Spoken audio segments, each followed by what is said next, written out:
And there are a couple of neat ways you can test fish oil. If, those of you listening, you may take a fish oil every day, just as a part of your, sort of nutritional supplement regimen, whatever. And what you can do is you can poke a hole in the fish oil supplement, 3 or 4 pills maybe, squirt it into a styrofoam cup. And it sounds a little silly, but you can do this and just wait. And usually, probably 70-80% of the products that you buy at the store, no joke, they'll start eating the styrofoam cup. They'll dissolve it completely. Hello and welcome to the Chris Wolfe Podcast on iCode Media. Today I had another great conversation with Dr. Jim Stringham. We discussed omega-3s again, but this time in relation to a study that was reported widely across the media about the potential risks, specifically cardiovascular risks associated with omega-3s. And Dr. Stringham and I kind of break down that study, talk about what we can learn from it, what can help us inform our patients about it. So please enjoy our conversation. As always, be sure to subscribe to the podcast, write a review, share it with your friends, and support those who support us. The most common questions I get include, what ophthalmological codes or evaluation and management codes should I use? What ICD-10 codes do I need to bill with this CPT code? What CPT codes can be billed together and what can't? And my favorite, how do I manage a patient who has diabetes who comes in for a quote-unquote routine eye exam? These questions really highlight the confusion and uncertainty that serves as a daunting hurdle for providers, makes it more challenging for them to care for their patients and provide those patients with the best opportunity for a lifetime of ocular health and clear vision. That's why we built iCode Education for this specific purpose. Our mission is to provide optometrists with resources to help you understand disease states, revenue cycles, and billing and coding so that you can put that on autopilot and truly care for your patients. Check out iCodeEducation.com. That's EYECODE education.com. We've developed a premier billing and coding bundle that includes all of our billing and coding resources in one place. We also have a 10% discount code just for listeners of this podcast. Enter the coupon code EYECODEMEDIA22 at checkout. We'd love to work with you. Check out iCodeEducation.com. We've been partnering with EssilorLuxottica 360 for a while now, and it helps us in 3 areas. First, they use social media campaigns to highlight products that we believe in and prescribe to our patients, and they deliver those patients back to our practice. Second, EssilorLuxottica 360 enhances our patient experience through staff training tools that help us simplify and streamline the way we communicate about our products and services. Lastly, but for my practice most importantly, it helps us make good business decisions related to our optical offerings. We will systematically and objectively analyze what our patients are purchasing and what they like, and removing products that our patients are not really using or not really drawn to. This, along with additional rebates and immediate savings, helps us continue to deliver high-quality products and services to our patients and keeps our practice resilient. Check out EssilorLuxottica 360 for yourself by visiting EssilorLuxottica360.com. Oh, that's good. Yeah, it's so weird, with all the technology to predict things, and then you've got this pop-up thunderstorm thing, and it's crazy. Yeah, they just come out of nowhere sometimes, and in some ways I kind of chuckle because the meteorologists are pretty smug about predicting everything these days, but yeah, it's pretty scary sometimes too, and you don't obviously want people to get hurt or lose their homes, but yeah, they can be pretty big deals sometimes. So anyway.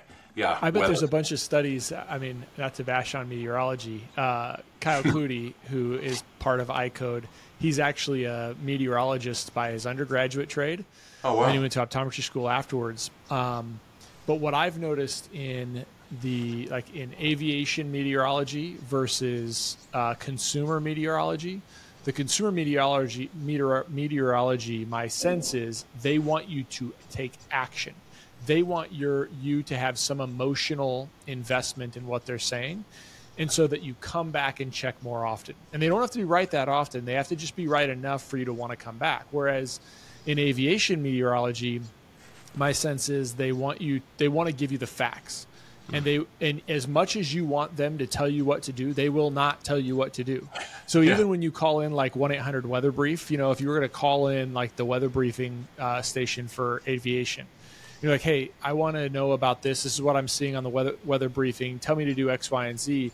And they'll just kind of re-guide you through it. Well, this is what I'm seeing. This is my interpretation of it. And they're weathermen, and they're really good at it. But they will not tell you go or no go. That's for you to decide. Yeah, that's interesting. Yeah, that is pretty funny. I've kind of noticed that too. It's very, very straight, black and white. Here's what we got. Yeah. Do with it what you that really brings up the point of what I wanted to talk to you today about, which was, you look at what comes out as a report or a study in, a major news headline. And then you wind up fielding questions. I wind up fielding questions from patients, but also questions from other doctors. Like, hey, Chris, what do you tell your patients about this? And the one in particular was from one of the major news networks. We'll just leave them unnamed. I suppose we could link to the story. It's a public story. Sure. So let's do it. It was a story in CNN that, Jim, I emailed this to you. Let me read the headline. Unless you have it right up, I can read the headline. Yeah, I don't have it right in front of me, and it was, not only CNN, most of the major, networks it was on the evening news, all of this. It was kind of a huge deal, and kind of in some ways horrifying, but we'll clarify. I mean, it was horrifying. Let me pull this up. Go ahead and just generally describe it, and I'll pull up the headlines for you. So this was a study that was published very recently by Chen et al. 2024, and it's based on a UK biobank study, which is a large effort. There were over 400,000 participants, and it's kind of a medical record based study. Which can be informative from a very general standpoint, where you take and you evaluate a specific cohort of patients. In this case, it was patients, either healthy patients or those diagnosed with a cardiovascular disease, and their fish oil consumption status. Were you taking fish oil? Were you not? Did you consider yourself a regular fish oil consumer? And that was from data from a 5-year period, 2006 through 2010. The follow-up, the average follow-up with these patients, now in between that time, these average follow-up of 12 years, we don't know specifically what people were taking, how much, if they were even taking fish oil consistently. It was assumed that they were based on the baseline evaluation from 2006 to 2010, despite the fact 12 years later they got the follow-up. Okay, so there's that. And so let me pause there. Sorry. So Sure. Is there something about, I don't know this answer, but is there something about the potentiality of 2006 and 2010 about what type of omega-3s they might have been taking? Was there lower quality? Was there any less rigor in terms of understanding about what is a good quality, what is not a good quality? There's nothing to gain from that. Is that right? Well, I appreciate you asking that, and it actually still applies today in terms of fish oil quality. Most people say, and indeed the headline says, fish oil in healthy participants, fish oil supplementation leads to AFib. Or right. It says fish oil supplements may raise risk of stroke, heart issues, study suggests. So that was the catchy title. Right, sure. The only thing they didn't say was shocking finding. Yeah, right. Click here. Fish oil kills everybody. Yeah, right. Yeah, exactly. I mean, yikes. Yeah, so it's funny because I found out about this story from my parents who were watching the news, and of course they are taking high quality fish oil that we at MacuHealth produce, and they said, well, what's going on, Jim? I mean, this is kind of crazy. Is this real? Is this true? And I said, well, what? I mean, I hadn't even heard about this, so I obviously dug into it. But yeah, the quality of the fish oil, that's been a question for a long time, and it's still a major issue. And it really forms the crux of the clarification here for this study and for anybody listening to this podcast for sure. Let me put you at ease, first of all. I mean, fish oil quality has a lot to do with this. And, again, like I mentioned, the study it has limitations. They're built in, and again, I don't fault the scientists for trying to get information on how fish oil may impact cardiovascular outcomes. However, a little bit flawed in the beginning. Like I said, kind of there's this 12-year window. We don't know exactly what's going on with fish oil, but here's something that we do know. For those people who were diagnosed with a cardiovascular disease and were taking fish oil, there was clear benefit. I mean, the risk reduction was on the order of 15 to 20% of, to progress from, a cardiovascular condition to something worse or mortality, death at the end. So there were clear benefit there. Now, for those that were in the, kind of quote unquote healthy category, they weren't diagnosed with a cardiovascular condition.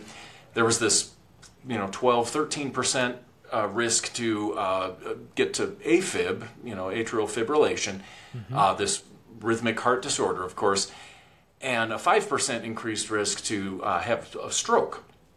Now, here's a major difference, and we see this. That was in the UK, of course, a study based on this UK biobank. Same story in the United States. Those who are diagnosed with a cardiovascular condition are prescribed fish oil. Right. So there is such a thing as prescription fish oil. You may have heard of brands like Lovesa or Vasipa. You see them occasionally on TV. The pharmaceutical grade fish oils, and they're highly regulated. They're considered drugs. So unlike normal dietary supplements, they're regulated by the FDA. So, that means that they have to hit marks in terms of what the contents are, purity, lack of anything, any toxins, popular misconception that fish oil supplements have mercury in them, but they're clear of everything. Mm-hmm. And it's, generally good quality fish oil. So that's one thing. And those folks, of course, benefited, clearly.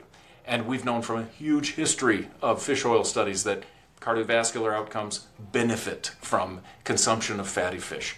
And that goes back to 1971 with Jorn Dyerberg, who studied the Greenland Inuit. And despite the fact of that they ate prodigious amounts of animal fat, it was primarily, fatty fish, seal fat, these kinds of things with super high omega-3s.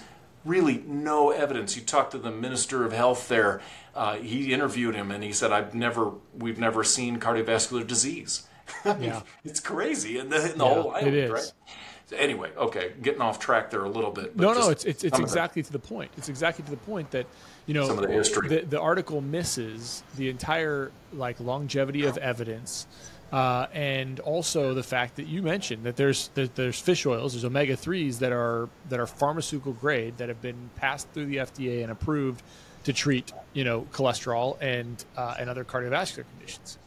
So you look at the I'm sorry to cut you off. I just wanted to complete the point from the paper where you've got the cardiovascular patients diagnosed with a condition taking prescription fish oil, then you've got folks on the healthy side, quote unquote, going to the store. And maybe, they're attempting to be a little healthier, incorporate, based on the evidence, is, fish oil into their diet through supplementation. And so that end of things, this, nutritional supplements, again, unregulated by the FDA.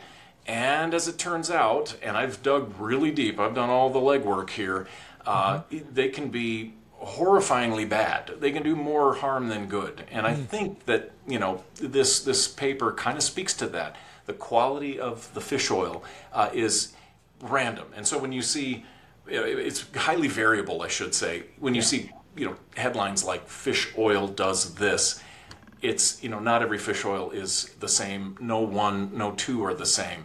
And I've taken fish oil from stores. I've purchased it, a lot of different brands, tested them. And there are a couple of neat ways you can test fish oil. If, those of you listening, you may take a fish oil every day, just as a part of your, sort of nutritional supplement regimen, whatever. And what you can do is you can poke a hole in the fish oil supplement, 3 or 4 pills maybe, squirt it into a styrofoam cup. And it sounds a little silly, but you can do this and just wait. And usually, probably 70-80% of the products that you buy at the store, no joke, they'll start eating the styrofoam cup. they'll dissolve it completely, and it starts What's the chemical reaction? Well, it's part of it is it's an ethyl ester form of fish oil. So in fish oil processing, the quick and easy way to do it is to, hard press the fish oil out. You heat distill it. That separates the EPA and DHA, these omega-3s, which are the, sort of molecules that you want, in your body that have been shown to do all of the, have all of the benefits. It separates them from their natural backbone, the triglyceride backbone, the natural alcohol backbone, and then they get reattached to an ethanol backbone. So it's basically an alcohol backbone. You can pack more of the DHA and EPA onto that ethanol backbone, and so it's advantageous from an industrial processing point of view. You can get more into a pill. And then it's a little cheaper. You don't have to detach it from that and then reattach it to the natural backbone. So you have this what's called a reesterified triglyceride formulation. Mm-hmm. And so it's about 30 or 40% more expensive to do it that way. However, it's in the natural form. So these ethyl ester forms, which again form about 70 to 80% of the fish oil supplements on the market, you get them, you put them in your body. They detach. They can produce, these famous fish burps, acid reflux, many of the major, symptoms of fish oil pill consumption. The triglyceride forms, the reesterified triglyceride, you break it off of that ethyl ester, which is a natural. So you still do the same thing. You squeeze it, then you heat it to get your omega-3s, omega-6s, right? And then you reattach it to the same backbone. So that it's that's right. That's the difference between your ethyl ester and your reesterified, and that's the cost difference. Right, the cost difference. Yeah, that's correct. So in the fish, the natural state, it's triglyceride backbone. So the omega-3s are attached to a triglyceride. Glycerol is the technical term. It's a natural alcohol backbone. Processing the fish, you have to, in every case, get it attached to an ethanol. All right, so it's in that form. You can take it to market like that, or you can then break it off, again, and this is where the cost comes in, reattach it to a glycerol, the triglyceride backbone, and then you can molecularly distill once, twice, up to 5 times to remove all the impurities, extra fats, oxidized fats, these kinds of things. And so things that'll make it taste weird and have other chemicals in it. Yep. And leads to more of this, ability to completely eat a styrofoam cup. So as crazy as it sounds, you can. I mean, it'll eat half of a styrofoam cup, no joke. And the smell and everything's horrible, but within like an hour or two. Meanwhile, if you have that same fish oil experiment in a styrofoam cup with a reesterified triglyceride, supplement that's been distilled and purified. You don't ever see it degrade. I mean, you could leave it in there for a week, and you just have the cup and the fish oil. So, I mean, that's kind of a gee whiz thing, but it's sort of it's pretty telling. Another thing you can do with fish oil is put it in the refrigerator. Put some pills in the refrigerator for 3 or 4 or 5 hours, and you will see, in many cases, clumps, little white flecks form, and that's saturated fat. These are oxidized lipids, excess fat that's left in. And so that's an indicator of the lack of purity. And so, again, a lot of supplements you get at the store, which, I mean, I think it's safe to assume even the authors in the paper speculate that low-quality fish oil may have led to these results. And, it's not just me talking or doing crazy experiments at home with styrofoam cups. This was, pretty well characterized by a study group out of Brigham and Women's at Harvard University in 2017, where they evaluated the top 3 supplements in the United States. They didn't have any skin in the game. They just wanted to see what's in a fish oil supplement that's very popular. So without naming brands or disparaging other companies or anything like that, they just tested the top 3. And what they found was scary. They found, that the advertised amount on the label was not found in the supplements. It was lower, significantly lower in terms of EPA, DHA, and then they found lots of other fats saturated fats, a lot of cholesterol, and most importantly, I think they found oxidized LDL. And this is a marker of heart disease. So you do not want to put this in your body, I mean, because that's going to potentially do more harm than good, and most likely it would. So you've got folks that are taking this for cardiovascular health, and they're kind of getting the exact opposite of that. And it makes me angry because, certainly, as the chief scientific officer for MacuHealth, and, part of my charge is to make sure that, we're hitting the mark in terms of, quality and obviously helping people. We take it very seriously, and yet the rest of the industry, a lot of companies anyway, are not. And this is giving us all a bad name. And so, know where you're getting your fish oil, know what it means to have a really high quality fish oil. And you can benefit greatly because the vast majority of the science on this indicates benefits across the board. Well, it's frustrating. You and I have had this conversation, with the DREAM study as well. But it's frustrating because it puts us as clinicians in a weird spot. On the one hand, we tease through, we search for explanations of this data. We read explanations of the data ourselves, and we come to our specific conclusions. And then we're met with talking to a patient, and you're saying, look, I want you on an omega-3. This is the high quality. So in my practice, so I would love your feedback on how I can do this better. But in my practice, I would say, Mrs. Smith, I'm going to put you on an omega-3 that is going to do X, Y, and Z, and we're going to use it for this reason, whatever the purpose is. Pick dry eye, pick macular degeneration. And then I'll cite the studies show us that this is what we will expect, but the most important thing is that it's a good quality and it has the right amount of EHA and DPA. And then I'll say, and this is the type that I've already done the research. This is what I'd recommend for you.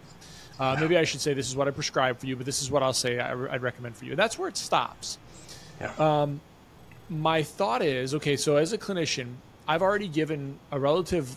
I've given a decent amount of explanation. But if Mrs. Smith says, great, thanks, Dr. Wolfe, I appreciate it. There's a couple different options. One is she'll purchase TG3, actually in our case, she'll purchase TG3, and then she uses it, and et cetera. The other option is she goes out to the front, she decides not to purchase it, and then she goes and kind of finds I can find an omega-3 someplace else, and I'll just grab it from Costco off the shelf, and I can get 1,000 pills for $20, whatever. Yeah. And I will never know the difference, because when I come back in and I talk to her, I'll say, well, are you taking your omega-3s? This is my fault, right? So I would say, are you taking your omega-3s? And she might say, yeah, I'm taking them every day. I'm taking them. I'm not following up by saying, unless I looked at her record to know, did she purchase them from us? Does she continue to purchase them from us? Or is she getting them online, those kinds of things? I don't know. But unless I really push it, and so maybe that's me being lazy, but my assumption is good faith, right? The other side of it is, how much depth do I need to go into on the front end, even beyond this? Is so she walks out. My staff is supposed to do what they're supposed to do with educating the patient, handing them the bottle, charging the patient, and then getting them on some sort of recall system. If that doesn't happen, I'll never know, and it will be very rare for me to actually have that second layer of conversation about the difference between ethyl ester and reesterified and the difference in quality. And so that's frustrating. It's frustrating as a clinician because we're left here with understanding the evidence, but then a situation where our patients may not actually be getting what we think they're getting.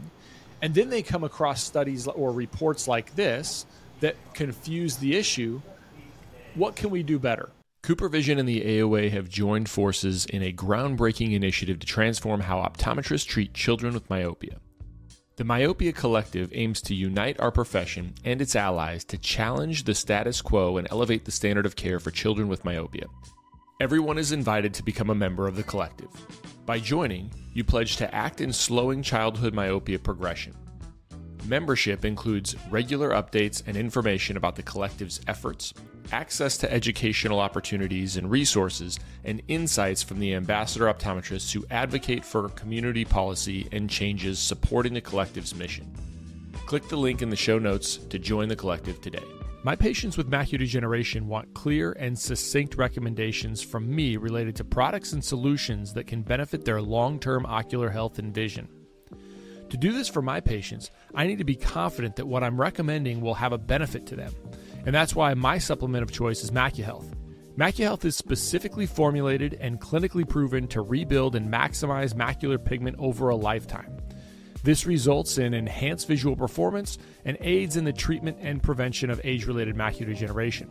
I've discussed carotenoid absorption on this podcast with Dr. Nolans and Stringham, and MacuHealth uses a patented process called micromicelle technology. And this technology is clinically proven to increase carotenoid concentrations at the target tissue and deliver the highest level of bioavailability studied to date. MacuHealth has been great for my patients. We really feel like we have the ability to help those patients in all categories of macular degeneration. If you're not utilizing MacuHealth for your patients, check it out for yourself by contacting your MacuHealth representative. Yeah, I mean, it's complicated, right? I mean, there's all sorts of levels of this. There's, at the doctor level, of course, you would have to assume that, fish oil is generally good. And even if, up to fairly recently, even if a patient went out and price shopped, fish oil at a place and got some, it's probably going to benefit them okay. It might not be the best, but, it's not going to hurt anybody, right? But now we have evidence that it might. And really, I would have to, for seeing what I've seen and seeing shortcuts that, some companies, take, I would have to say, yes, absolutely, you could do more harm than good. So it raises the seriousness level, and really, I think from a clinician standpoint, the doctor level, probably the best thing you could do is to emphasize, based on, this report that just came out, you see others like it, this, certain thing is promised to do have these great benefits for you, and then another story says, no, it's terrible. To know what's going on there specifically, and, kind of what we're discussing today in terms of fish oil is super beneficial. And so if you are able to say, hey, listen, Mrs. or Mr. So-and-so, this is incredibly important, and in light of, these reports that have come out that suggest that maybe fish oil is not great, for healthy individuals, that's not the takeaway. And, we need to understand differences in quality, and really, you may be doing more harm than good if you go to a big box store or, Walmart or wherever, to get fish oil. It's really important that you take high quality stuff, and here's what I recommend. And then, the staff as well being, kind of spun up on this. I think education, I'm a former professor, and I think education's the answer to everything. And I think that really in this case it's true. You get people the right information, the truth basically. And people say, well, aren't you angry or upset, horrified, whatever at this report?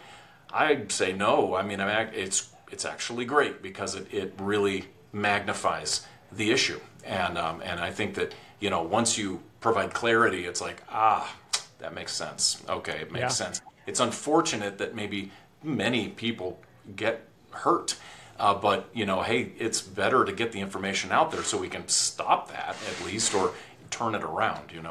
And so, from the provider standpoint, it's complex, but I think it just involves educating everybody across the board, and emphasizing to patients who are rightly confused, telling them the story, what's going on, and giving them the truth. Yeah, I think that's great. I think it's great. And I think from a last point I'll make, from a confusion standpoint, a week before CNN published, I wanted to get your thoughts on this last one too, which is very similar to what you and I have discussed with the way that our diets are. But just before, a week before that they published the fish oil supplements may raise risk of stroke, heart issues, study suggests, they release a report that says an imbalance of two healthy fats affects your early death risk, finds study. And those two fats obviously are the omega-6 to omega-3 ratio. So do you have any comments about that? And should we be discussing that with our patients in general? Yeah, I think so. And yeah, talk about mixed messages. This study a week before is saying take more omega-3 because omega-3 is, going to balance out this omega-6. And yeah, my gosh, there's a wealth of evidence for that, Yeah. this goes back to, again, the very latest, the 1980s, this understanding that more omega-3 relative to omega-6 is much better for, outcomes for cardiovascular health. And then a week later, of course, it's like, whoa, horsey, fish oil might, cause this problem in your heart. Oh, brother. So anyway, but again, assuming that you've got either really, natural, sort of oily fish coming into your diet on a regular basis or high quality fish oil supplements, this idea of having more omega-3 relative to omega-6 or a balanced ratio of the two being healthy is it's an open and shut case. I mean, we know this, and omega-6s have got kind of a bad rap lately in the last couple of years. They're sort of characterized as pro-inflammatory, and yeah, indeed they can be. The really cool aspect of omega-3s is that they can disarm the inflammatory sort of pathway for omega-6s and channel them into beneficial sort of resolving, mediators of inflammation, and that's a wonderful thing. And it's interesting, this ratio of omega-3 to omega-6. Now, we have many natural beneficial sources of omega-6 as well: walnuts, avocado. There are some vegetable oils, and so they are natural and they do have benefits for sure. If you get, you can also get them from fast food, fried foods, processed cookies, crackers, chips, those kinds of things as well.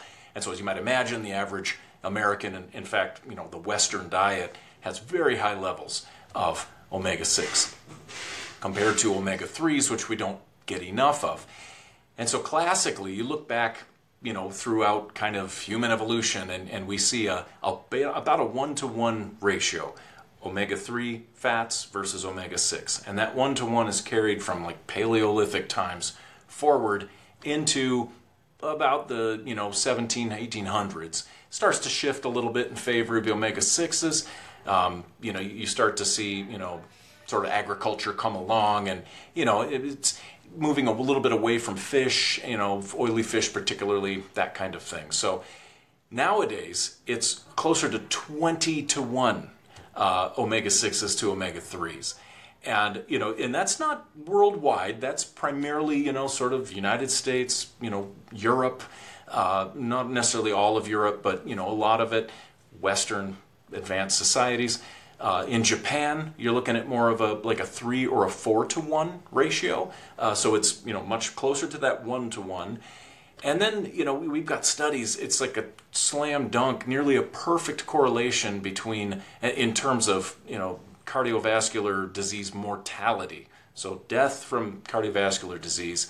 And you've got this relationship that just is nearly a perfect line between omega-3 to omega-6 ratio. So Greenland, some of the, Finland, Scandinavian, Norwegian area, Japan certainly up here, so not as much. It's a very low risk of death versus, you come down a little farther down the slope and you've got, your New Zealand, Australia, and down near the bottom, of course, USA, the UK, and it's, of course, heart disease is the leading cause of death worldwide, and this omega-6 fatty acids are, shown to be a contributor, a unique contributor to that issue.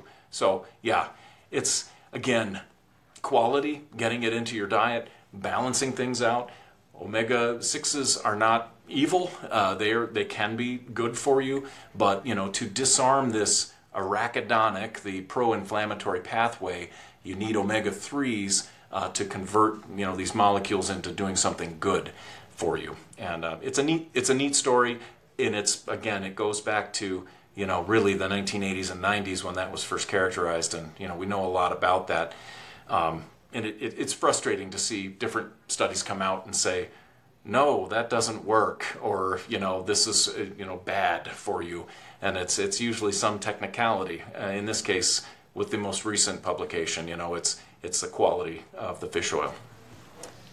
Yeah, I think so. I think that's probably where we should leave the conversation. You mentioned education, and it just dawned on me: does MacuLearn have any modules that our team could watch related to omega-3s and differences and nuances of omega-3s? You know, that's interesting. I've given a lot of talks on the matter. I was pretty recently up in Alaska providing some CE up there. Alaska of all places, where a lot of the earlier studies were done on the Inuit there, and showing all of this benefit, and so.